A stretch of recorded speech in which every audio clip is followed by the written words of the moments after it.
Hello student, कैसे हैं आप लोग? उम्मीद करते हैं अच्छे होंगे। स्वागत है आपका आपके YouTube channel target with Ramakant में।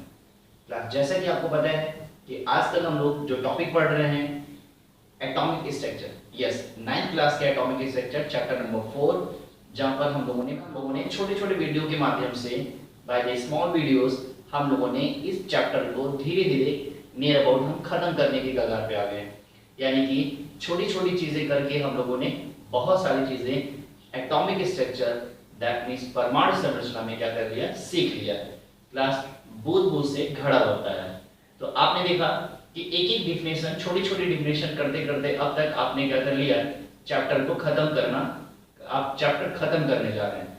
अभी बहुत थोड़ी बहुत चीजें और बची हुई हैं जिसको हमें क्या करना है, सही से अच्छे से सीखना है। चीजों को खत्म नहीं करना है, हमें क्या करना है, सीखना है। आपको ये देखना है कि आप वीडियो से कितनी मैक्सिमम चीजें सीख पा रहे हैं। ठीक है, तो पिछली वीडियोस में हम लोगों ने डिस्कस किया हुआ था आइसोटॉप्स। आइसोटॉप्स दैट मींस समस्थानिक। आज हमारा जो वीडियोस का, आज हमें जो पढ़ना है आइसोबार्स पढ़ना। आइसोबार्स दैट मींस क्या होता है, समभारित। ठीक है, टाइम वेस्ट किए आइए हम टॉपिक की तरफ चलते हैं। और चलने से पहले सीखते कुछ ऐसा कि लोग सीखना चाहें आपके जैसा। जैसे कि आप देख पा रहे हैं आज का जो टॉपिक है क्या है, आइसोबार्स। पिछले वीडियोस में आप लोगों ने किसके बारे में पढ़ा था, आइसोटॉप्स के बारे में पढ़ा था। आइसोटॉप्स के बारे में पढ़ा था, याद आ रहा है? इससे रिलेटेड हमने बहुत सारी बातें आपको बताई थी। तो अगर आपने वीडियोस नहीं देखी है तो प्लीज उसको देखिएगा। क्यों? क्योंकि आज हमें क्या करना है, आइसोबार्स और आइसोटॉप से रिलेटेड क्या करने हैं, कुछ क्वेश्चन सीखने हैं। कैसे एग्जाम में क्वेश्चंस पूछे जाते हैं वो हमें क्या करना है, देखना है। जैसे जब आपने इसको पढ़ा था तो वहां पर मैंने इससे रिलेटेड क्वेश्चंस कराए थे कि इसकी डेफिनेशन कैसे पूछे जाते हैं। तो पूछा जाता है what is isotopes and what is it's characteristic. उसी तरह से सेम एज यूजुअल पूछा जाएगा व्हाट इज आइसोबार्स। आइसोबार्स यानी कि समभारी क्या होते हैं। और उसके बाद इसके भी क्या पूछेगा, कैरेक्टरिस्टिक्स पूछेगा। तो कैरेक्टरिस्टिक्स अभी मैंने इसके नहीं लिखे हैं। डिफिनेशन पढ़ने के बाद, बहुत कुछ समझने के बाद फिर हम क्या करेंगे, इसके कैरेक्टरिस्टिक्स सीखेंगे और देखते हैं। हो सकता है कि आइसोबार्स और आइसोटॉप्स से रिलेटेड जो क्वेश्चंस हैं हम आज ही करा दें। अगर वीडियो बहुत ज्यादा लंबी नहीं होगी तो, वीडियो बहुत ज्यादा लंबी होने लगेगी तो हम नेक्स्ट वीडियो में आइसोबार्स और आइसोटॉप्स से रिलेटेड जितने भी क्वेश्चंस एग्जाम में आए हैं हम लोग क्या करेंगे, सॉल्व करेंगे। ठीक है, तो चलिए पढ़ना शुरू करते हैं। तो इसको ये वाला क्वेश्चन कैसे पूछा जाएगा मैंने आपको बता दिया, what is isobars and what is it's characteristics. बाकी और भी सारे एग्जांपल्स दिए जाएंगे। अगर आपने पिछली वीडियोस नहीं देखी हैं तो आइसोबार्स पढ़ने से पहले आपको कुछ चीजें जाननी बहुत जरूरी हैं। जैसे कुछ चीजों में आपको क्या जानना जरूरी है। सबसे पहले आप कॉन्सेप्ट बनाइए। मान लीजिए हो सकता है कि आपने वीडियोस नहीं देखी और पहली बार वीडियो देख रहे हैं, तो आपके समझने के लिए मैं कुछ चीजें बता दूं। देखिए एक एग्जांपल मैंने लिया सोडियम। क्या है सोडियम? तो आपको पता है कि यह एलिमेंट है, ठीक है, और यह सोडियम एलिमेंट का क्या है, सिंबल है। क्या है, सोडियम एलिमेंट का यह क्या है, सिंबल है। और यह यहां पर 11 और यहां पर क्या लिखा 23। तो यह तो सोडियम एलिमेंट है, दैट इज उसका सिंबल है। और जो ये 11 लिखा हुआ है यह क्या है, इसका एटॉमिक नंबर है। क्या है बेटा, एटॉमिक नंबर है। और यह इसका क्या है, मास नंबर है। क्या है, मास नंबर है। मास नंबर को रिप्रेजेंट किया जाता है ए से और एटॉमिक नंबर को रिप्रेजेंट किया जाता है जेड से। ठीक है, ये एटॉमिक नंबर, मास नंबर और एटॉमिक नंबर अपने आप में क्या है, इंपॉर्टेंट डिफिनेशन है और यह लगातार एग्जाम में पूछी जाती हैं। तो मास नंबर और एटॉमिक नंबर भी हम लोगों ने क्या किया हुआ है, पीछे वीडियोस हमने किए हुए हैं। और ना सिर्फ इसमें किए हुए हैं बल्कि इससे रिलेटेड क्वेश्चंस भी हम लोगों ने क्या किया है, सॉल्व किया है। तो प्लीज इसे देखिएगा जरूर, क्योंकि कोई भी क्वेश्चन पेपर बनता है तो इन दोनों से क्वेश्चन जरूर दिया जाता है 9th क्लास में। बाकी 11th क्लास में भी सेम टॉपिक क्या है, ऐसे ही दिया हुआ है, बट वहां पर क्वेश्चन का जो लेवल होता है थोड़ा बढ़ जाता है। फिलहाल आपको परेशान होने की जरूरत नहीं है, मैं सब कुछ बताऊंगा। तो ये आपको समझ में आ गया कि नहीं आ गया कि यह क्या होता है, एटॉमिक नंबर, और यह क्या होता है, मास नंबर। इन्हीं दोनों चीजों के इर्द गिर्द आपकी डिफिनेशन जो है जो आपने पीछे पढ़ा हुआ था आइसोटॉप्स पढ़ा हुआ था, ठीक है, इन्हीं की दोनों के इर्द गिर्द घूमती थी। आज भी वही चीज होने वाला है, आज भी आइसोबार्स में भी होने वाला है। क्या होने वाला है देखते हैं। इसी तरह से एक क्वेश्चन आपका और बनता है, अगर आप लिख रहे हो तो प्लीज राइट डाउन जरूर करिएगा। क्या बनता है कि what's the difference between isotopes and isobars. ये एग्जामिनर का फेवरेट क्वेश्चन है, what's the difference between isobars and isotopes. Isobars और आइसोटॉप्स में क्या डिफरेंस होता है? तो कुछ भी नहीं है। आप अगर देखो तो आइसोटॉप्स में आपने दो बातें लिखी थी, कुछ बातें समझ लीजिए। क्या था उसमें? सेम एलिमेंट होते थे। क्या होते थे? Same element have same atomic number, याद आ रहा? That is Z, but different mass number, that is ए। मतलब कहने का एग्जांपल अगर आपको याद ना आ रहा हो तो मैं बता दूं, ठीक है। हाइड्रोजन के 3 आइसोटॉप्स होते हैं। हाइड्रोजन के कितने आइसोटॉप्स? 3 आइसोटॉप्स होते हैं। और कौन से होते हैं? H और H। तो अब आप सोच रहे होंगे, अगर पहली बार देख रहे होंगे तो यार H ये भी हाइड्रोजन, ये भी हाइड्रोजन, तो इसका मतलब क्या है? हाँ, तो अगर आप देखें तो यहाँ क्या हो जाता था? 1 और 1, यहाँ क्या हो जाता था? 1 and 2, और यहाँ हो जाता था 1 and 3। बोलिए समझ में आ रहा है कि नहीं आ रहा है? तो अगर आप देखें तो यहाँ पर ये नीचे वाला क्या है? जेड है। ये नीचे वाला क्या है? जेड है। ये नीचे वाला क्या है? जेड है। और जो ऊपर वाला है वो क्या है? ए है। ऊपर वाला क्या है? ए है। नीचे वाला क्या है? जेड है। ये नीचे वाला ऊपर वाला क्या है? ए है। और ये ऊपर वाला क्या है? ए है। तो अगर आप देखें यह और ये तीनों में जो हाइड्रोजन है, तीनों में जो जेड है वो क्या है? बराबर है कि नहीं है? और बट तीनों में अगर ए की बात करें तो क्या बराबर है? नहीं बराबर है। तो यानी कि क्या होता है? सेम एटॉमिक नंबर, यानी कि जेड तो बराबर होता है, बट जो मास नंबर हो यानी कि ए होता है वो बराबर नहीं होता था। तो ये पिछली वीडियोस की कुछ बातें मैंने आपको क्या कर दिया है, यहाँ बता दिया है। अब आइसोबार्स पढ़ना शुरू करते हैं। आइसोबार्स क्या होता है मैं बता दूं। देखिए, एटम्स ऑफ डिफरेंट एलिमेंट्स, समझिए इस बात को। आइसोबार्स में क्या होते हैं? डिफरेंट एलिमेंट्स होते हैं। बट आइसोटॉप्स में क्या होते हैं? सेम एलिमेंट्स होते हैं। सेम एलिमेंट्स देख रहे हैं, यानी कि यहां पर एटम्स या एलिमेंट्स क्या होंगे? डिफरेंट होंगे। आइसोटॉप्स में क्या होंगे? सेम होंगे। Having different atomic number. Atomic number अभी मैंने बताया क्या होता है? जेड। क्या होता है? Z. But having same mass number, that is A. बात सुन लीजिए, क्या होता है आइसोटॉप्स? यानी कि atoms are different elements having different atomic number. यानी कि यहां पर आइसोटॉप्स में क्या होता है? एटॉमिक नंबर डिफरेंट होते हैं, बट मास नंबर क्या होते हैं? सेम होते हैं। और एलिमेंट भी क्या होते हैं? डिफरेंट होते हैं। मतलब समझिए, आप इसको ऐसे समझ सकते हैं, थोड़े से क्लियर मैं आपको बता दूं, ऐसे आप समझ सकते हैं, डिफरेंट एटॉमिक नंबर, डिफरेंट, आप ऐसे समझिए, different atoms,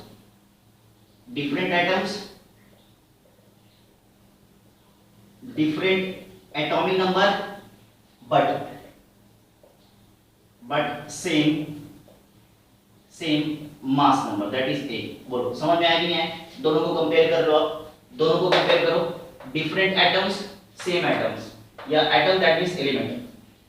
same atomic number, different atomic number, but different mass number, same mass number. याद हो गया कि नहीं याद हो गया? यहां पर देखिए, हाइड्रोजन के 3 हाइड्रोसॉप्स है, कौन से? H और H। यहां देखिए, यह भी हाइड्रोजन, यह भी हाइड्रोजन, यह भी हाइड्रोजन। बट अगर यहां एग्जांपल्स की बात करें तो क्या हो जाएगा? समझिएगा, आर्गन दिया है, पोटेशियम दिया है, और क्या दिया है? आर्गन दिया है, पोटेशियम दिया है, और क्या दिया है? कैल्शियम दिया हुआ। तो इसको मिटा सकता हूं, चलिए यहां मिटा देता हूं मैं। तो अगर आप देखें तो जो आर्गन दिया है, ऐसे आप लिखना है, डेफिनेशन ऐसे पूरा लिखिएगा, ठीक है। अगर बात करें आर्गन की, अगर बात करें पोटेशियम की, और अगर बात करें कैल्शियम की, तो यहाँ क्या दिया हुआ है? 18, और यहाँ दिया 14, यहाँ दिया 19, और यहाँ दिया 14, यहाँ दिया 20, और यहाँ दिया है 40। तो अगर आप देखें तो यह क्या है? जेड है, यह भी क्या है? जेड है, और यह भी क्या है? जेड है। यानी कि कहीं भी जेड क्या है? इक्वल नहीं है। बट अगर आप देखें ए है, यह भी ए है, और यह भी ए है, यानी कि तीनों आर्गन, पोटेशियम और कैल्शियम के जो एटॉमिक जो मास नंबर है वह क्या है, बराबर है यानी कि इक्वल है, बट एटॉमिक नंबर क्या है, अनइक्वल है। इसी को क्या बोलते हैं, आइसोटॉप्स। यानी कि कह सकते हैं कि argon, potassium and calcium are isotopes. No, isotope नहीं, आर कह सकते हैं कि argon, potassium and calcium are isobars to each other. यानी कि यह तीनों एक दूसरे के क्या है, आइसोबार्स है। उसी तरह से देखिए सोडियम और मैग्नीशियम की बात करते हैं। सोडियम एंड मैग्नीशियम अगर आप देखें तो एटॉमिक नंबर क्या है, डिफरेंट है, बट मास नंबर क्या है, सेम है। तो ये दोनों सोडियम एंड मैग्नीशियम क्या है, एक दूसरे के क्या होते हैं, आइसोबार्स होते हैं। क्या इतनी बातें समझ में आ गई? तो अगर आपसे क्वेश्चन पूछा जाएगा what is isobars, write down the definition and after the definition you will be also give the examples of isobars. Now these are examples of isobars.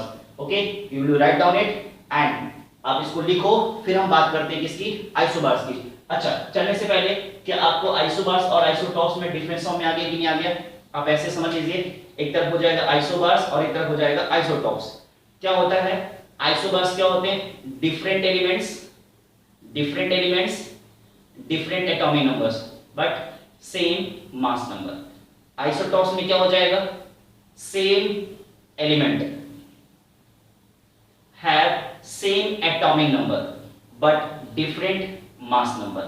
Okay, examples दे देंगे, आपका काम बन गया और आपको अच्छे नंबर मिल जाएंगे। ओके, तो चलिए आप इसे नोट डाउन कर लीजिए, फिर पढ़ते हैं क्या, कैरेक्टरिस्टिक्स ऑफ आइसोबार्स। चलिए देखिए, लिखने के बाद अब हम बात करते हैं इसकी कैरेक्टरिस्टिक्स ऑफ, क्या लिखा हुआ, कैरेक्टरिस्टिक्स ऑफ आइसोबार्स।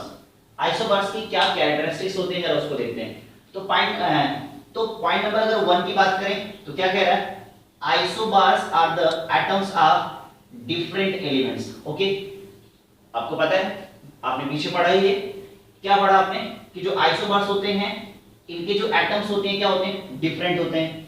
उसके बाद बात करते हैं, जैसे एग्जांपल्स में अगर आप बात करें तो कौन सा हो जाएगा, different elements. Isobars are the atoms of different elements. जैसे आपने पढ़ा क्या, आर्गन, आपने क्या पढ़ा, पोटेशियम, आपने क्या पढ़ा, कैल्शियम। आर्गन का कितना होता है एटॉमिक नंबर 18, इसका कितना 19, इसका कितना होता है 20। ओके, अब मास नंबर बता दीजिए, इसका कितना 40, इसका भी कितना 40, इसका भी कितना 40। यानी कि जो A है वह क्या है 40, यानी कि जो A है वह क्या है 40, और ये क्या है 18, 19। फिलहाल ये मुद्दा नहीं है, मुद्दा क्या है, different atoms of different elements. यानी कि अगर आप देखें तो इसमें जो एलिमेंट्स हैं कैसे हैं, डिफरेंट है कि नहीं, तो ये आपका एग्जांपल हो जाएगा। नेक्स्ट बात करते हैं, आगे देखिए, isobars have the same mass. यानी कि जो आइसोबार्स जो होते हैं मास नंबर, यानी कि जो आइसोबार्स होते हैं उनके मास नंबर यानी कि ए क्या होते हैं, बराबर होते हैं, इक्वल होते हैं। और डिफरेंट एटॉमिक नंबर्स यानी कि जो जेड होते हैं वो क्या होते हैं, डिफरेंट एटॉमिक, जो जेड होते हैं वो कैसे होते हैं, एटॉमिक नंबर क्या होता है, डिफरेंट होता है। तो इसमें भी आप क्या कर सकते हैं, यही वाला एग्जांपल क्या कर सकते हैं, लिख सकते हैं। तो इसका भी एग्जांपल यहां जरूर लिखिए। ओके, ये क्वेश्चन बहुत अच्छा है, ये वाला पॉइंट आपका बहुत अच्छा है। ठीक, क्या दिया हुआ जरा देखिए, अगर जिन्होंने पिछली वीडियोस देखा होगा उनको भी बहुत बढ़िया समझ में आएगा, और जिन्होंने नहीं देखा है फिलहाल मैं समझाने की कोशिश करूंगा कि आपको दिक्कत ना हो, और पिछली वीडियोस जरूर देखिएगा। क्या दिया हुआ, आइसोबार्स, क्या दिया हुआ, isobars have the different number of protons. Okay, this is very important. और प्रोटॉन के साथ एंड, और यहां मैं और जोड़ दे रहा हूं, and electron as well as different number of neutrons. Electron को प्रोटॉन को किससे रिप्रेजेंट करते हैं, P से, इलेक्ट्रॉन को किससे, E से, और न्यूट्रॉन को किससे, N से। ओके, कह रहा है कि जो आइसोबार्स होते हैं उसमें प्रोटॉन, इलेक्ट्रॉन और न्यूट्रॉन क्या होते हैं, डिफरेंट होते हैं। कैसे होते हैं, डिफरेंट। और जो न्यूट्रॉन होते हैं इन न्यूक्लियाई, ये भी कैसे होते हैं, डिफरेंट होते हैं। फिर चलिए इसको हटा ही दे रहे हैं, ठीक है, कंफ्यूजन हो जाएगा। कह रहा है कि proton as well as different number of neutrons in their nuclei. Nuclei क्या होता है आपको पता होना चाहिए। न्यूक्लियाई इन द सेंस आपको पढ़ाया गया है, आपको याद आ रहा होगा कि एटम्स के क्या होते हैं, किसी भी एटम्स के क्या होते हैं, न्यूक्लियस होते हैं। न्यूक्लियस में क्या पाया जाता है, फट से बताइएगा, कमेंट करके बताइएगा कि न्यूक्लियस में क्या पाया जाता है, तो किसी भी एटम के न्यूक्लियस में क्या पाया जाता है, और न्यूक्लियस के चारों तरफ क्या रहते हैं इसको भी बताइएगा, और उनमें क्या पाया जाता है यह भी बताइएगा, ठीक है। चलिए फिलहाल ये मैं आपको समझाने की कोशिश करता हूं कि isobars have the different number of protons as well as different number of neutrons in their nucleus. चलिए इसका एग्जांपल ले लें, या चलिए इसका एग्जांपल लेते हैं। जैसे अब इसका एग्जांपल देने के लिए क्या करना पड़ेगा, एग्जांपल देखिएगा। जैसे एग्जांपल्स आपने लिया सोडियम, कितना हो गया 11, एंड आपने क्या लिया मैग्नीशियम, ठीक है, ये कितना हो गया 12, और ये कितना हो गया 20। समझ में आ रहा है कि नहीं आ रहा, ठीक है। तो अगर आप बात करो तो यह क्या है आपका, यह क्या है आपका जेड है, यह भी क्या है आपका जेड है, यानी कि ये क्या हो गया जेड हो गया, बाकी ये क्या है आपके ए हैं, ओके। तो अगर बात करें सोडियम के जेड की बात करें तो सोडियम का जेड कितना है 11, और अगर मैग्नीशियम के जेड की बात करें तो ये कितना दिया होगा 12 दिया होगा। आपको एक फार्मूला बताया गया है, अगर आपको याद आ रहा होगा कि Z is equal to P is equal to E, याद आ रहा है, Z is equal to P is equal to E। तो यानी कि यहाँ पर आप देखें तो यहाँ पर जो एटॉमिक नंबर है यानी कि Z, और यहाँ पर जो एटॉमिक नंबर यानी कि जो Z है, क्या दोनों बराबर है, नहीं, दोनों बराबर नहीं है। तो आपको एक फॉर्मूला बताया गया है क्या, Z is equal to P is equal to E, और यहाँ भी एक फॉर्मूला है, वही वाली बात हो जाएगी, Z is equal to P is equal to E, okay. तो अगर यहाँ Z कितना दिया है 11, तो यहाँ P भी कितना हो जाएगा 11, और यहाँ E भी कितना हो जाएगा 11, बोलो, ओके। तो अगर आप इसकी बात करें तो यहाँ Z कितना दिया है 12, तो यहाँ Z कितना हो जाएगा 12, और यहाँ जो Z P हो जाएगा कितना 12, और यहाँ जो E है कितना हो जाएगा 12, ओके।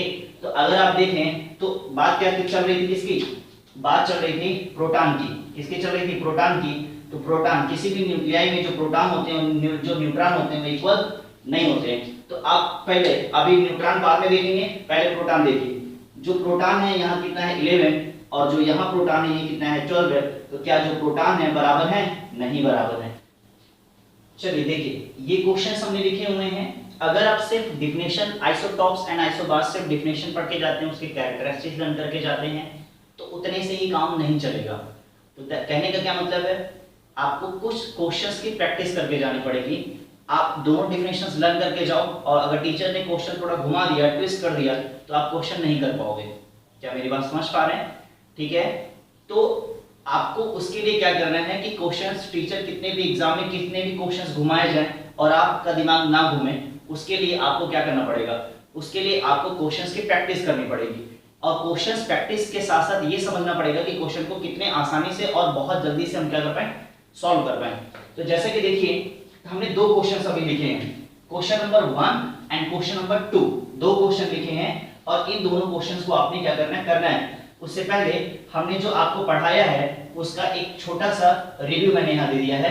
अगर आपसे पूछा जाए आइसोटॉप्स क्या होते हैं, तो आइसोटॉप्स आप बताएंगे सेम एलिमेंट्स होते हैं, सेम एटॉमिक नंबर होते हैं, बट डिफरेंट एटॉमिक मास होते हैं। और एग्जांपल्स के तौर पर अगर आप देना चाहें तो हाइड्रोजन हाइड्रोजन हाइड्रोजन, और यहाँ 1 1 1 2 1 3, ओके। यहाँ पर क्या है, आइसोबार्स क्या होता है, डिफरेंट एलिमेंट्स, यानी कि यहाँ पर एलिमेंट्स भी क्या होते हैं, डिफरेंट होते हैं, एंड डिफरेंट एटॉमिक नंबर और सेम मास नंबर। फिलहाल आपको रिवीजन के लिए था, अपने क्वेश्चन पे आप फोकस करिए। देखिए कितना आसान है, अगर आप ट्राई करना चाहते हैं तो प्लीज वीडियो को रोक करके ट्राई जरूर करिए, और फिर उसके बाद मेरे से मिलाइए कि देखिए आपने इन डिफिनेशंस के बेसिस पर क्या आपने इन क्वेश्चंस को सॉल्व कर दिया है कि नहीं कर दिया है, ठीक है। तो वीडियो को पॉज करिए और तुरंत सॉल्व करिए। फिलहाल मैं इसे कराने चल रहा हूं, ठीक। देखिए क्वेश्चन नंबर 1 क्या कहता है, क्वेश्चन नंबर 1 कह रहा है कि सेलेक्ट द आइसोटॉप्स। क्या करने हैं, क्वेश्चंस 1 2 3 4 एलिमेंट्स दिए गए हैं, और इनमें बताया जा रहा है कि कौन से आइसोटॉप्स हैं एंड आइसोबार्स, और इसमें से कौन से क्या है, आइसोबार्स हैं। एमएन द फॉलोइंग, यानी कि 1 2 3 4 दिए हुए हैं, 4 एलिमेंट्स दिए गए हैं, इनमें कौन से आइसोबार्स हैं और कौन से आइसोटॉप्स हैं। तो आपको डिफिनेशन रटा पड़ा है, क्या आपको पहले क्या करना है, आंसर में क्या करोगे, देखो आइसोबार्स, आइसोटॉप्स करो पहले, हाँ कुछ भी पहले करो, कोई दिक्कत नहीं। आइसोटॉप्स क्या होते हैं, सेम एलिमेंट्स। तो इसमें एलिमेंट्स कौन कौन सा सेम दिख रहा है, तरीका सीखो, तरीका। अगर आप तरीका सीख जाओगे तो एग्जाम में न्यू क्वेश्चंस कर जाओगे, ठीक है। देखिए सेम एलिमेंट्स कहता है क्या है, सेम एलिमेंट्स। तो सेम एलिमेंट्स कौन दिख रहा है, ये और ये दिख रहा है, ओके। पहला पहला चीज मैच करके नहीं कर गया, सेम एलिमेंट्स, उसके बाद दूसरी चीज मैच कराओ सेम एटॉमिक नंबर, ओके, क्योंकि सिर्फ एक मैच करके लिख करके चले आओगे तो भी गलत हो जाएगा। कैसे गलत होगा अभी इसमें मैं बताऊंगा। आपको तीनों चीजें याद होनी चाहिए, याद रखिएगा, ठीक है। सिर्फ अगर आप एक चीज बस देख रहे हैं कि सेम एलिमेंट और दनादन मार दे रहे हैं तो गलत हो जाएगा। जैसे कि यहाँ पर अभी क्वेश्चंस दिया है मैंने, यहाँ पर देखिएगा, तो सेम एलिमेंट्स मैच कर गया, कौन, Cl Cl, okay. Same atomic number that means Z, यह क्या है आपका Z, यह भी क्या है आपका Z, यानी कि Z भी मैच कर गया। फिर उसके बाद डिफरेंट A, यानी कि यहाँ क्या दिया है 35, और जब आप इसको मैच करोगे तो देखो यहाँ पर A कितना दिया है, यहाँ पर A कितना दिया है 35, और यहाँ पर A कितना दिया है 37, कितना दिया हुआ है 37 दिया, यानी कि A डिफरेंट मैच कर गया, ठीक है। यानी कि यह क्या हो गया, आइसोटॉप्स में क्या मिल गया, C17 और 35 and C17 37 are isotopes to each other. उसके बाद आइसोबार्स में मैच करा लो, आंसर नंबर 2। आइसोबार्स की बात करो तो आइसोबार्स क्या कहता है, डिफरेंट एलिमेंट्स, तो argon calcium, okay, different atomic numbers, यानी कि Z, यानी कि आइसोबार्स, आइसोबार्स, ठीक है। क्या हो गया, आर्गन कितना दिया है 18, और क्या दिया 40, एंड क्या दिया होगा कैल्शियम कितना 20, और कितना दिया 40। Different elements, different atomic number, same mass number. बोलो हो गया कि नहीं हो गया, मजा आ रहा है कि नहीं आ रहा है, तो आप इसे नोट डाउन कर लो। फिलहाल मैं इसको मिटाता हूं, हम अपने अगले क्वेश्चंस की तरफ आगे बढ़ते हैं। अगला क्वेश्चन देखिए क्या दिया हुआ। अगला क्वेश्चन आपसे कहता है कि what is the relation between A, B and C, okay, what is the relation between A and C। देखते हैं पहले क्वेश्चंस की अगर मैं बात करूं तो पहले क्वेश्चंस में एलिमेंट सेम है, ध्यान से देखिएगा, यही क्वेश्चन, इसी क्वेश्चन की मैं बात कर रहा था, एलिमेंट सेम है। क्या आइसोटॉप्स हो सकता है, बिल्कुल हो सकता है, क्योंकि आइसोटॉप्स कहता है कि एलिमेंट शुड बी सेम, बिल्कुल इस पैटर्न को ये क्या कर रहा है, फॉलो कर रहा है, ओके। उसके बाद ये आपका Z है और ये भी आपका Z है, यहां पर Z 1 है और यहां पर Z क्या है, यहां पर Z क्या है 2 है, यानी कि ये मैच नहीं कर रहा है, यानी कि एटॉमिक नंबर मैच नहीं कर रहा है। डिफरेंट A, यानी कि डिफरेंट A मैच कर रहा है, तो डिफरेंट A के लिए अगर आपको पता है तो क्या होना चाहिए, A भी डिफरेंट होने चाहिए, यानी कि यह ना तो यह क्या है, no relation between them, no relation between both. क्यों, क्योंकि ना तो ये आइसोटॉप्स में जा रहे हैं और ना ये तो आइसोबार्स में जा रहे हैं, यानी कि कोई भी रिलेशन नहीं है। या देखिए सेम एलिमेंट्स, यानी कि हाइड्रोजन सेम एलिमेंट्स, फॉलो कर गया। Z की बात करते हैं, Z और Z सेम एटॉमिक नंबर, यानी कि एटॉमिक नंबर यहाँ 1 और यहाँ भी 1, बोलो फॉलो कर गया।